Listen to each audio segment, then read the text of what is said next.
Good enough is better than perfect. I posted that the other day. My wife has said that many a time, and I have a tendency to have some perfectionism, so I really needed to see that. This video is going to be a perfect example of that.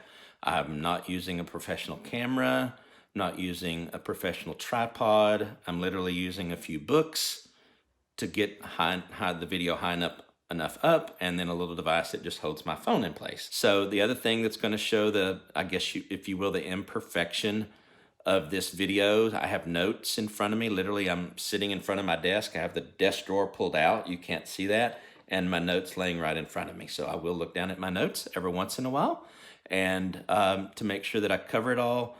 But again, in the vein of not getting this perfect, I don't have perfect lighting. I don't have any extra audio equipment. I simply have my cell phone. So I know for a fact that a large portion of my audience, they're in business for themselves. They have a small business, either in direct marketing, direct sales, some form of business or another. Maybe they're real estate agents, but they have a business of their own, small business. And, many small business owners, you already have enough monthly expenses. Maybe you're paying rent for an office.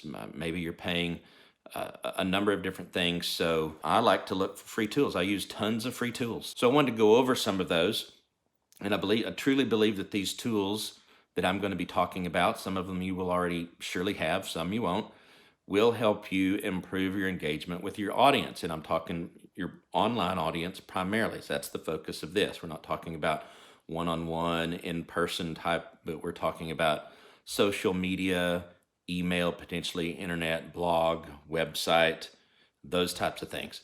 So I'm going to go over some of these tools. Again, it's not exhaustive. I literally sit down in about 20 minutes, put down an outline. And so I'm going to go through this. I'm making this for YouTube primarily, and I'll post some of the links in the description. So make sure you look at the description of this video.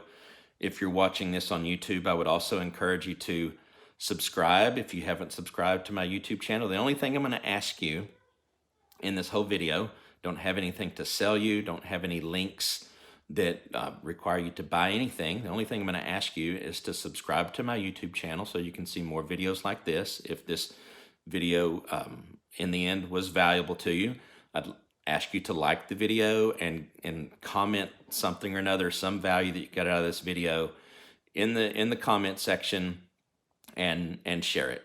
That's all I ask. If you like it, if it's of value to you, then share it with others. Surely those that you share it with, they will find value in it as well.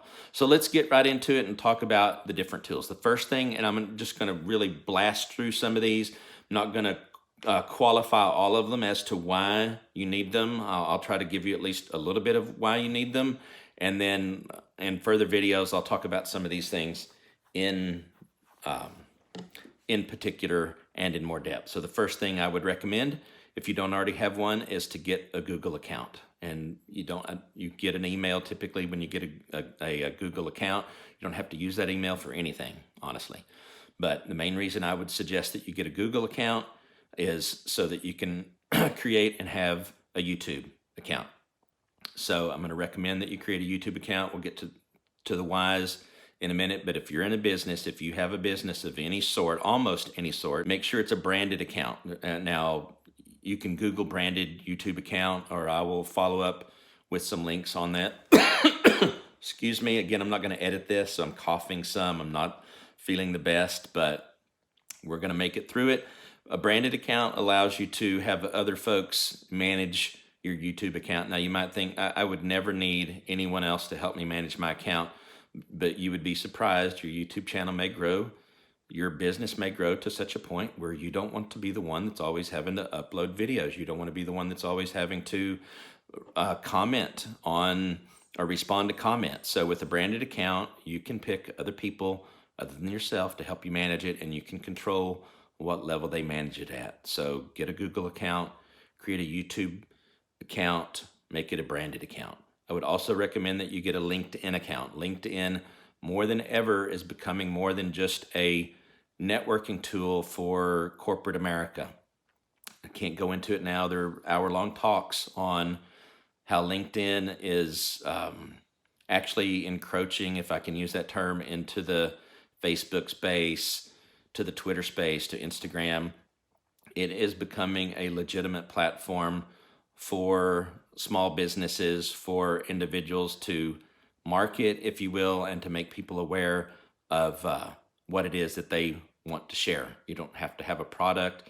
Maybe it's a service. Maybe you're not selling anything. Maybe you're not selling anything. Maybe you're just offering your knowledge and your ideas. Next thing I would say, most of you probably already have this, but I would say create an Instagram account. If you don't have an Instagram account, create one. I would also recommend that you make it public.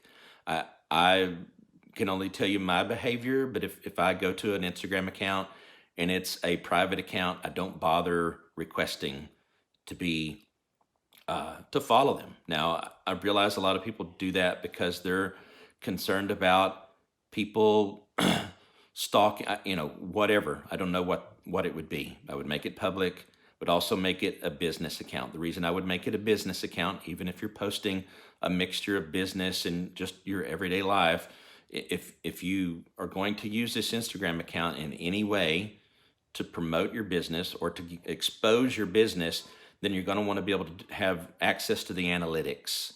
The way that you can have access to those analytics is by having a business account. Okay, one of the other things we want to talk about with regards to Instagram real quick, some of the features. I think everyone probably understands how you create a post in your feed, but I would also suggest, if you don't already know, study up on how to create an Insta story, and would also encourage you to learn how you post an Instagram TV or an IGTV video.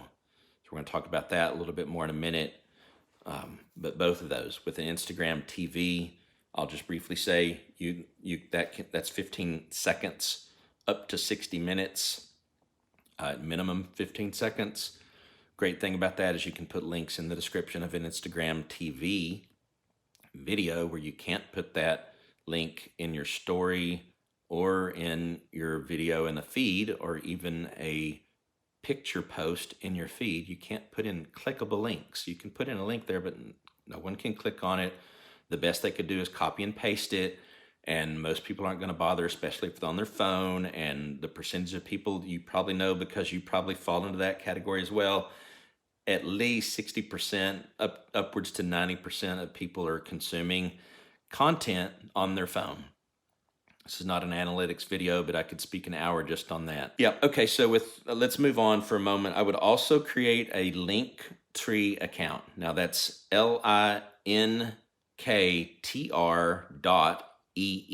Now Linktree, that is basically, in essence, it gives you a web page that you can brand. In other words, when I say brand, you can create your own after the linktree.ee / then you can put whatever you want in there. Like mine is linktr.ee / oily cadre. And what's great about that is then once you have that, you can put that link in your bio for all of your social media accounts, and you could even put it in your as a part of your signature for your email. And that way, when they click on that, they can go, and then inside of that Linktree account, you can have a link to all of your social media: YouTube, Instagram, Twitter, Facebook, YouTube, LinkedIn, maybe I already said that, your blog if you have a blog, any number of other links that you might want to have in there. And then they show up as basically a little clickable box. They click on it and they can go right to the one. So with my social media, all of my social media accounts have that in there, including the description in my YouTube channel, so someone can click on that and go to all the other places where I'm trying to expose people to my content. Okay, the next tool, totally free. Most of these things that I'm mentioning, the Linktree, for example, and the next one I'm going to mention, all the others, I believe, there's free versions and there's paid versions. So I'm only going to focus on the free versions. Most of the free versions for probably 90% of my audience is more than enough to get you started. Obviously, as you need possibly some of the paid versions, what they have, then you have the money coming in to justify it. I would say always invest in yourself. So At some point, you want to probably get the paid version of some of these things. So the next one is get a Loom account. That's LOOM.com. Now, Loom is a video and screen recording tool. It can completely work on the internet, quote unquote, in the cloud, or you can download a app, not an app really. I mean, it is an app, but an app on your computer. I don't believe they have a phone app, but loom.com. Get an account on there, get the basic account. You can actually have unlimited videos. Cool thing about that is basically now with that, you could, let's say you want to pre-record a PowerPoint presentation with your voiceover, in other words, your commentary as you go through the slides, and then it records all that, the audio, everything. You can download that video. You can actually keep it on that platform, point people directly to it. That's not what I would do, but you can. You can download the video onto your PC or your Mac or whatever it is that you use, edit that video, and then publish it to YouTube. So I'm going to talk about that a little bit more in a moment. But my strategy that I'm going to propose to you, anything that's video related, that YouTube is basically the hub. So YouTube's going to be at the center of everything I'm talking about, really, or the concepts that I have here. So create a Loom account. The next thing I would do is create a Rebrandly account. That's Rebrandly. Rebrandly. That's almost a tongue twister, so I apologize. Rebrandly is, I've done a lot of research. It's certainly the best free link shortener tool out there by far. And the main reason it's the best is Bitly, Owly, used to have one available through Google, TinyURL. All of those, I think without exception, once you create that link, it's set in stone. In other words, if I have, for example, this will be good context for those that are young living distributors like myself. So I have a branded Rebrandly link, so oilycadre.me, and then the / and then whatever my shortener is. So in other words, my link to be able to go have someone go and enroll in Young Living is oilycadre.me / YL Shane. And so I can remember that. I don't have to go look up the link every time I'm about to send someone that. I just know it. I've memorized the 20 or so links that I use the most often that I refer people to, and I can just do it. Now you can create other links that really don't have anything that helps you remember it, but yet you can create up to 500 free short links. I know a lot of people shy away from Twitter, but I'm not going to talk a lot about that, but I suggest that you have a presence on Twitter. I use it all the time. It's very quick, easy to use. It's just another way for you to expose what you have to share. So, and it's free. So I think it should be a arrow in your quiver, as they say. The next tool I would suggest that you get, that's totally free. I actually personally don't use this, but it's very similar to, from what I understand, Adobe Premiere Pro.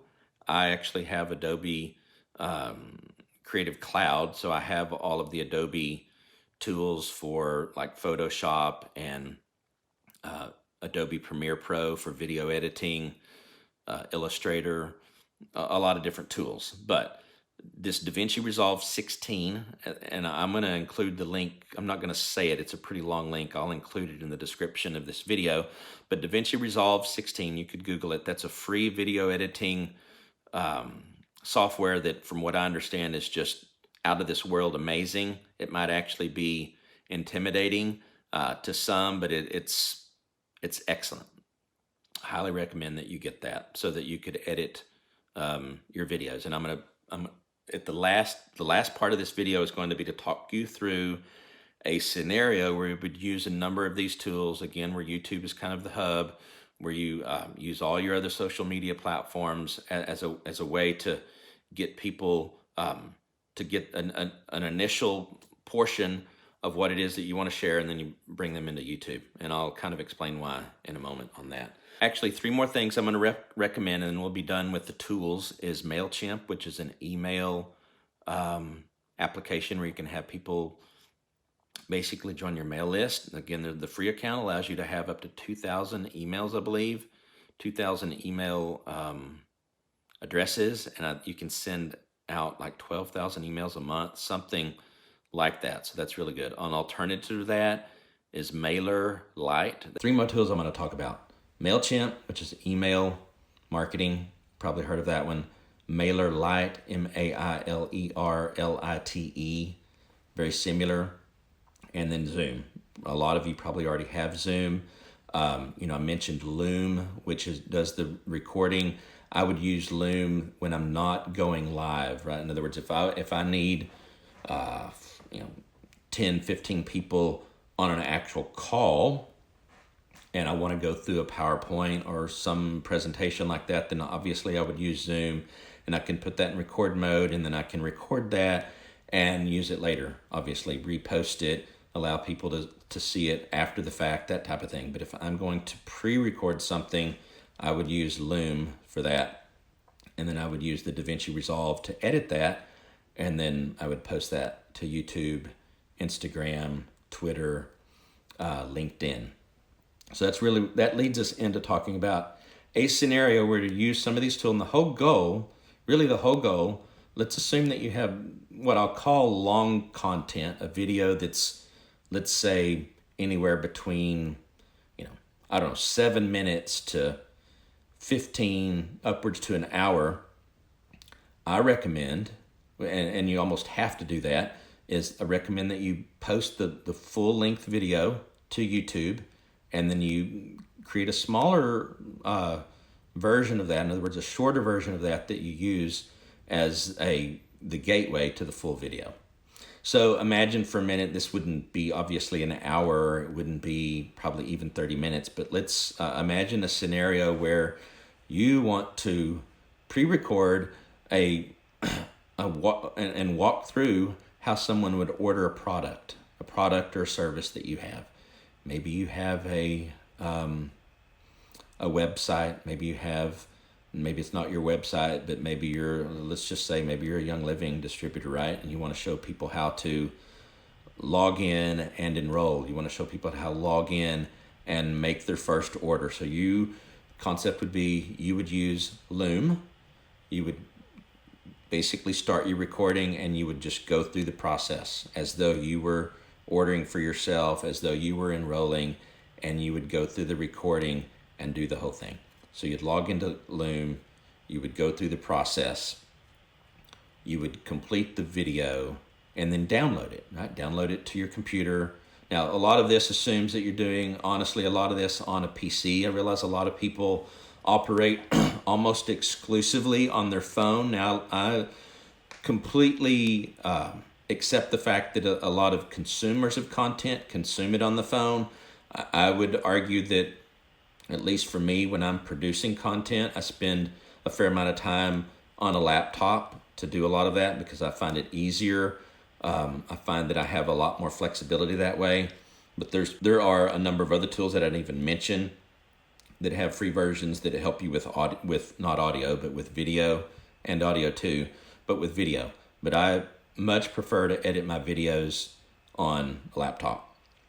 So record with Loom, download that video, edit that video, and then you would do a couple of different things. First thing I would say do is, when you're editing the video, find a logical point where you can create a short version. So in other words, you'd have really two different versions, maybe three versions of that video. One would be something under a minute. Now, the reason you'd have a under 1 minute version of it, let's assume it's longer than a minute, reason you'd have a 1 minute version of that would be so that you can put it on your Instagram stories. Actually, what I would do for the 1 minute version, I would do a vertical video just directly in your phone, post that to the Insta stories, introducing the video, and give them a link, right? So here's the process. again, let's assume, I'll just restate, we have a video that we want to show everyone how to enroll in something we have, or to buy something. So we record the video through Loom, we download it, we edit it, and then we're going to post the edited full version to YouTube. That would be the first step. Next step would be and the main reason I'm saying do this directly in Instagram is you've got kind of vertical versus horizontal. In other words, the video, the long form video that you're posting on YouTube, that type of thing is typically a horizontal video. So if you do the whole thing and record the whole thing vertically, it's going to be kind of difficult. It won't look very well on YouTube. It won't look very well on LinkedIn and some of the other platforms. So the thought process is, and the reason you want Instagram TV as well, is with Instagram TV, you could literally have the video up to 60 minutes. But here's the thought and the reason you want to push them to YouTube. That way you're building an audience on YouTube as well. That way you don't always have to create an Insta story or an Instagram TV for every video that you want people to see. As people begin to discover your YouTube channel, as people begin to subscribe to your YouTube channel, as people begin to turn on the notifications in YouTube, then they're gonna know straight away that you have that video on YouTube, and that will save you having to go through all these other steps that can take up time. In some cases, it's worth it, right? So let me step through again. I know this is taking longer than I meant for it to, but let me kind of try to step through the steps that you would go through in order to get someone to really visit all of these different platforms. Again, record your video in Loom. Edit your video after you've downloaded it in this DaVinci Resolve or some other video editing tool that you have to get your full video fully edited. Upload that to YouTube. Obviously, you would go in the description, title. There's a whole video that we could do on that, and we will do on what your title should be, what your description should be, that type of thing. But then do a straight off of your phone in vertical form, do something that would introduce people to what the video is, post that to your stories, then do a IGTV video. Again, a short introduction to it, and then in the description, and make sure as you're doing the video that you tell them, okay, the actual video, the long form of the video is on YouTube. Look at the description, and in the description, this is the really interesting and unique part. In the Instagram TV video, you can put a link to your YouTube video in the description, and they can click on it whether they're on a computer or on their phone. So that's the awesome part. Then I would also go and post that video link, your YouTube video link, on your Facebook page. Presumably you have one. If you don't, I would create a page. Kind of assumed that earlier. But if you're doing a small business, any type of business, I would create a page. I would also have a Facebook group. I would post the link in my Facebook group as well. Same with Twitter, same with LinkedIn. So in other words, with your Facebook page, with your Facebook group, with Twitter, with LinkedIn, I would provide a link to your YouTube video. One other one, if you have a blog or a website with YouTube, you can tell it to give you the code for an embedded video, so you can actually embed the video in your blog. I would highly recommend you do that as well if you have one. One other thing you could do with Rebrandly is you could actually take the YouTube link. If this is a video that you're going to be referring to people for months to come, maybe even years to come, something that you want to just be kind of a known thing, you could create a link that's very easy to remember. That way, when you want to tell someone about it, you don't have to go look it up again. You can just memorize basically what that link is and include that link. So that was longer than I meant it to be. I can't believe I said 10 minutes when I first started, but I hope you can see really where I'm going with this, which is to say, you want to get people kind of intermixing and interusing all of your different social media accounts, and really you want to and I hope it actually comes out as being what you get out of this is the focus on YouTube. YouTube is free. YouTube is a place where you can put long videos, short videos, any length of video. So that's what's great about it. And the other key, using Instagram TV, you can put a link in there where someone can go to it. You can link to these YouTube videos from all of your social media platforms, from email, from website. So it is, in my mind, a key ingredient in you interacting with your audience, whether it's purely to provide information to them, whether that's to provide them with information to buy a product, a service, whatever it is. So I would just ask, last thing, again, take home the fact that this was done on a phone, on a stack of a couple of books, no special lighting, no special audio, recording it directly from my phone. I'm going to edit this just minimally, send it out. I'm going to do exactly what I said in the scenario. I'm going to post a shortened version of this on Instagram, Twitter, LinkedIn, Facebook group, Facebook page. The full video will be on YouTube. A lot more information in the YouTube description with links, that type of thing. So, hope you enjoyed this video. If you did, again, please subscribe, please like, please comment, please share it. Please hit the notification button so that you can get the next video that we produce, and you'll know about it as soon as we release it. All right, have a great day.